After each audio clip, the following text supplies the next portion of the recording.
আমার বাড়ির আশেপাশে অনেক রকমের বন্ধু আছে, ইনিও তার মধ্যে অন্যতম।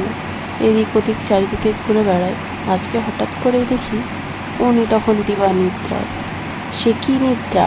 পৃথিবী এদিক থেকে ওদিক হয়ে গেলেও, পৃথিবী যদি রসাতলেও যায় তাও কিন্তু তার কিছু যায় আসে না। তিনি গভীর নিদ্রায় আচ্ছন্ন। তাকে এইভাবে ঘুমোতে দেখে আমি একটু ছোট্ট করে ক্লিপ তুলে নিয়েছি। সে কি পোজ! কখনো পায়ের ওপর পা তুলে, কখনো হাতের ওপর মাথা রেখে। তার ঘুম আর কিছুতে ভাঙে না। কিন্তু একটু দুষ্টু বুদ্ধি তো আমার মাথাতেও খেলল। আমি হঠাৎ করে একটু আওয়াজ করতেই দেখতে কেমন উঠে পড়েছে। উঠে পড়ে এদিক ওদিক দেখছে, কে কোথায় রে, কোথার থেকে আওয়াজ হচ্ছে রে, কে কোথায়। বোঝার চেষ্টা করলো, দিয়ে দেখলো যে যখন না, কিছুতেই কিছু নেই, ও আবার ঘুমিয়ে পড়লো। জীবনে অহেতুক টেনশন নিয়ে কিচ্ছু হবে না, এই বন্ধুটি তার সারমর্মটি বুঝে ফেলেছে।